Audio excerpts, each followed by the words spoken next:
Now, for these two lessons, what I want you to do is this. Whether you've been following along or whether or not you're picking this up from the beginning, go to the downloads and download the files that are there. You're going to download a file that's going to look like this. Lesson 15. Now, if you double click on this, you're going to notice that you have a series of folders. I'm going to work with this Flash Gallery and I'm going to work with Fat Gallery Pics. I need to take both these folders and I need to copy them. And what I'm going to do is I'm going to paste them into the RC Photography website root folder. Now we have Fat Gallery Pics and we have Flash Gallery in there. Now, if you've been doing this from the very beginning, then you don't have to worry about putting it in these folders.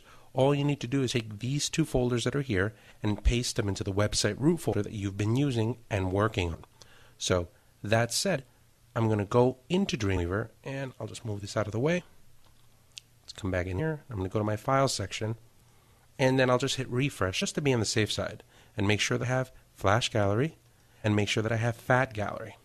Now, the Fat Gallery is a web widget, and it's something that's new inside of DreamWeaver CS4 that offers the opportunity to be able to extend the albums that you work with in DreamWeaver, just doing something very, very quickly. Let me show you what I mean. If you click right here in this one section, you can click on the drop down, and inside of there you can go ahead and click on Browse for Web Widgets. Clicking on the Browse for Web Widgets is going to bring you to the Adobe site that'll show you all of these different types of plugins that you can install on DreamWeaver to be able to make it do stuff. And there's a variety of different things. I mean, here you have Dig Widget, you have Google Gadgets, you have the Thickbox Gallery, and you have YUI Tooltips. The one that I'm looking for is on page 2. I'm going to click on page 2, and I like this calendar. I think that's great. But the one that I'm looking for is down here. That's Ken Burns slideshow. I dig that. Sort table. Nope. Fat Fusion slideshow. It gives you a simple slideshow for you to be able to put on your website. Now, you need to download this file. And in order for you to download this file, you need to be a member. So you need to create an Adobe account. And once you're in, you'll notice that it downloads the MXP file. Double click on that. And that's going to start the Adobe Extensions Manager, which is the program that manages all the plugins that you use for the Creative Suite. When you click on Accept, it'll go ahead and it'll install it. Now, for me, I'm going to click on Accept, and it's going to say that you already have it installed and you want to overwrite it. That's fine by me. I'm going to install the extension, and I'm good to go. Now, what you have to do is you'd have to restart DreamWeaver in order for it to be able to work. I'm just going to quit. I'm going to close out of this. But spend some time working through this section here, because there's a lot of information, there's a lot of different types of tools that you can use to be able to make stuff happen. So it's a good thing. Now, once we have all of this stuff set up, we'll go ahead and we're going to run a slideshow gallery, a fast slideshow gallery.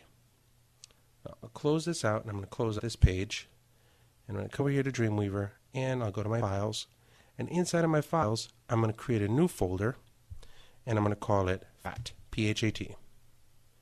Inside of there, I'm going to make a new file called index.htm. Now, from there, I'll just go ahead and double-click. Notice that it's empty. And what I'll do from there is you'll notice that I have a section called Fat Fusion here in the corner. Click on Fat Fusion. It drops something right in the center. And I'm just going to go File, Save. It says, hey, look, there's a whole bunch of stuff in here that you can add to this. Can you add this? Sure. Click OK. There we go. Done. That's it. Now take a look. I'm going to preview this in Safari. Not bad. The only problem is, well, they're not your pictures. So we need to be able to fix that. I'm going to close this. I'm going to come back over here, and I'm going to go to the Files section. Inside of that Fat Gallery, it throws a file called Images, CSS files, and the index file that you need. Now remember that Fat Gallery that we put in? Those Fat Gallery pics I'm going to drag into that Fat directory. So they're all contained into that one directory. And what I've done for that, let me just go ahead and blow this out here real quick to show you.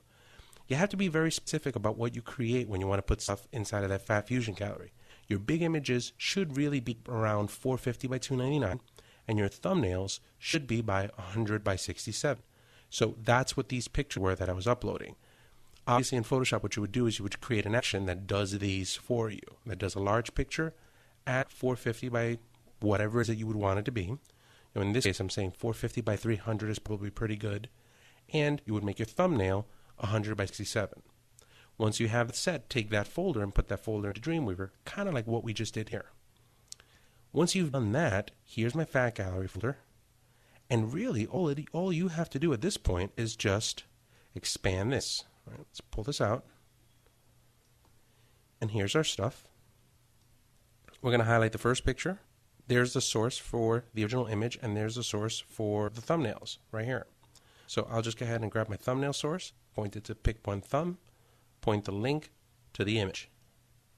Go to the second one, take the source to number 2 thumb, take the link to the image. And that's it. That's what I like about it. It's kind of cool in that all you have to do is just put in some code, hit save, and now it'll go ahead and it'll take all of this stuff and just do it for you. I'm a big fan of not having to code if I don't have to. Let's go ahead and grab the thumb for 5. We'll grab the link, we'll put it here. And then, now, I don't want to do 6, and I'm going to show you why I don't want to do 6. I kept 6 as an example of what can happen if you go wrong. Now, remember that I said it was like 100 by 67 for these thumbnails. Now, what I'm going to do is I'm going to make a drag from this source to pick 6 thumb. This thumbnail is a little bigger. I didn't pay attention to that.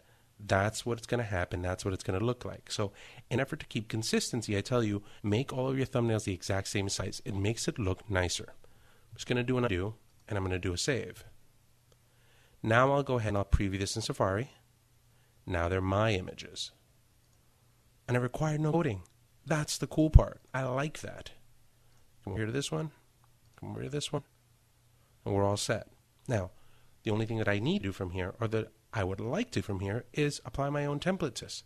Let's see if that works. Having that set, I'm going to go ahead and minimize this. I'm going to minimize Fat Gallery. I'm going to grab my files. I'm going to put it back over here. And I'm going to expand my assets. I'll go ahead and I'll apply the template.